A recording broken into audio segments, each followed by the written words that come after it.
Do dia, estamos aqui hoje com os psicólogos Herman Manuel e Liana Fonseca e o tema central será a influência da saúde mental nas relações interpessoais. Eles vão responder o que é que influencia negativamente e como isto pode influenciar nos relacionamentos. Ok? Então, Herman pode começar por dizer o que é isto de influências da saúde mental nas relações interpessoais. Boa tarde, bom dia ou boa noite, consoante o horário em que nos forem assistir. Acho que antes de falar-se de saúde mental, é importante falar da influência que ela exerce nas pessoas. É importante perceber o que é saúde mental, como ela funciona. A maior parte das pessoas acredita que saúde significa necessariamente a ausência de doença. Entretanto, se nós formos analisar mais a fundo, vamos perceber que o facto de não termos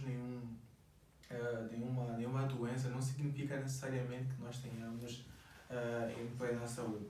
Percebemos que tem pessoas que não têm sinais nenhum de depressão, mas volta e meia têm dificuldades em relacionar-se com o seu peso. Outras não apresentam sinal nenhum de ansiedade, mas têm dificuldades, por exemplo, em lidar com o próximo ou atingir objetivos claros na vida. Então, a saúde mental parte por garantir o equilíbrio emocional, equilíbrio físico, para que essa pessoa consiga lidar de modo satisfatório com o próximo, com os objetivos que traça na vida também. Ok. Liana, tem alguma coisa a acrescentar naquilo que o Herman já estava a dizer? É basicamente isso. Deixar boa tarde, bom dia, boa noite. É basicamente isso. Não se pode afirmar simplesmente que gozo de boa saúde enquanto não tivermos um paludismo, uma febre tifoide, né? Porque até a definição da saúde nos diz que é um bem-estar completo, físico, emocional, social e mental. Então, se não estivermos bem mentalmente, de certa forma vai influenciar muito no nosso bem-estar físico e social, e vice-versa também as outras questões. Ok. Bem, vamos entrar aqui nas influências no relacionamento interpessoal, não é? O que é que vocês têm a dizer sobre esta parte do tema? Posso? Falamos inicialmente de bem-estar. Eu não queria passar para o bem-estar a nível de relacionamento, se antes passar para entender primeiro quais são os pilares da saúde mental, não é? Okay. Que eu aqui chamo a atenção para 3 pontos principais.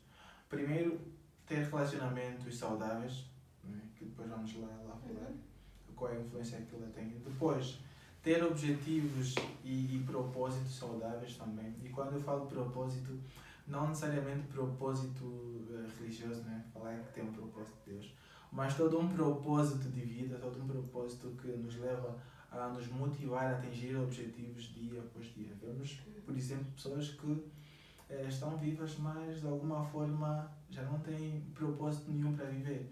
Okay. São propensas, por exemplo, a apanharem outras doenças de forma físico e de forma emocional também. Muitas chegam ao suicídio. Algumas delas chegam ao suicídio. E a maior parte das pessoas que cometem um suicídio passa basicamente por isso, desesperança. Eu não tenho motivos nenhum para continuar vivo, então a morte acaba de alguma forma por ser a solução de todos os problemas.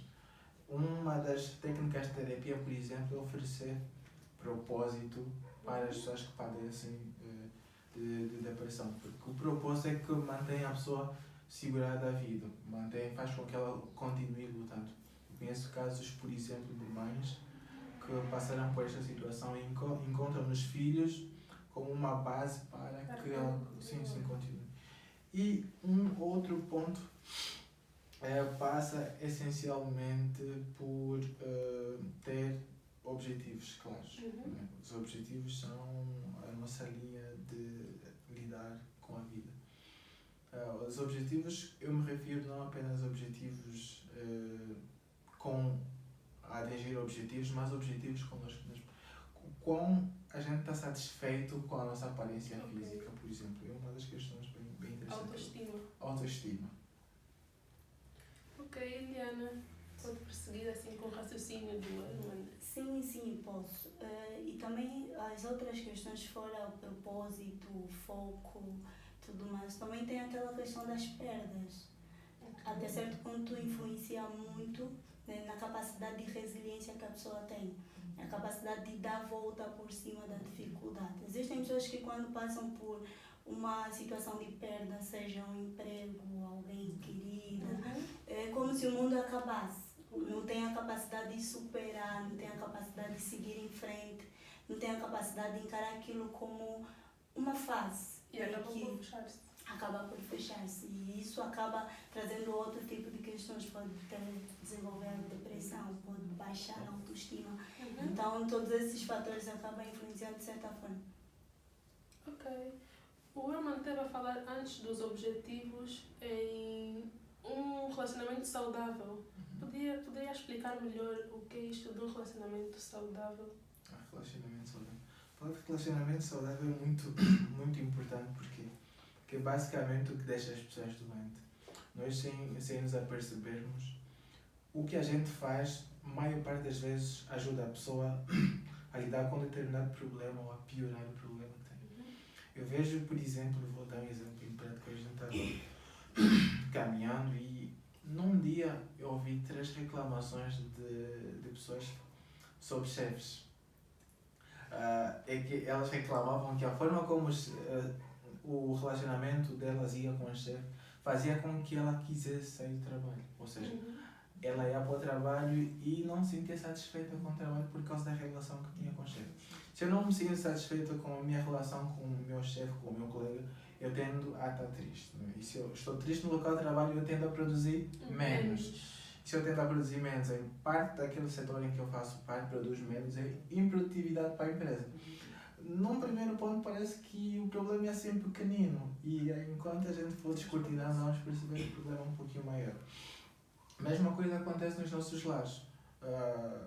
Quando o pai não tem uma boa relação com o filho, ou quando o filho não tem uma boa relação com outro irmão, parece que é um problema pequeno, não é? Mas se a gente for depois puxando aquilo ali, vamos perceber que cresce. Por exemplo, aquele pai ou aquele filho que não tem uma boa relação com o pai, ele cresce, não é? Sendo que os nossos pais são as nossas figuras assim primárias, ele cresce acreditando que é assim que se nutre uma relação. Ele pega essa informação, pega este modelo e passa para os amigos, não é? Eu trato da mesma forma os meus amigos, o jeito que o meu pai me tratou. Pois esse filho vai ter um lar, e mesmo comportamentado passa para os filhos.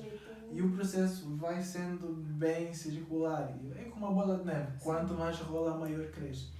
E esses problemas são os maiores problemas que levam as pessoas para o consultório. Eu teria aqui trago um terceiro, né, que faz parte dos relacionamentos amorosos, em que um está muito interessado e o outro está nem aí, ou um está assim intermédio, o outro está intermédio. As pessoas não se doam para o relacionamento dentro dos relacionamentos amorosos. Quando elas não se doam, a probabilidade de eu fazer o outro sofrer é bem maior. Ok. Eliana, o que tem a dizer isso que o Herman já acabou de dizer sobre no relacionamento amoroso, quando o casal não consegue doar-se ou doar, né, os sentimentos e acabam por sofrer? Certo. Quanto a essa questão de relacionamento, um dá mais do que o outro, eu sou de opinião que muitas vezes começa de base. Voltamos para a questão do propósito. Ao entrar para uma relação, eu preciso ter um propósito, eu preciso saber o que eu quero dessa relação, o que eu espero dessa pessoa. E às vezes nós encaramos a relação como um refúgio, né? Ele vai me dar aquilo que os meus pais não me deram, ela vai me dar aquilo que a minha mãe não me deu, e entra para essa vida dessa relação amorosa e acaba fracassando, porque ele entra com o propósito de receber aquilo que não... E nós espelhamos uma figura paterna ou materna e não recebemos aquilo que gostaríamos, acabamos por nos decepcionar, certo? Com certeza. Não tem como a gente investir tanto em alguma coisa e no final perceber que não recebe em troca, né? E normalmente pessoas que vão para uma relação, né, desse gênero têm muitos problemas com a autoestima. Tem muito problema de olhar para si e dizer que eu sou uma pessoa especial, que eu sou... Porque o que ele quer é receber o afeto de alguém. muitas das vezes as pessoas nem têm afeto por si mesmo. Não se amam, não se valorizam, esperam que o outro valorize, esperam que o outro ama, e quando o outro não ama, não tem como não criar frustração, aquilo deixa totalmente decepcionado. Ok. E quais são os elementos que nos podem fazer, que nos podem ajudar a superar esse tipo de problemas? Bem, eu começaria, se fosse assim, a começar nessa cronologia, né? Ao amor próprio.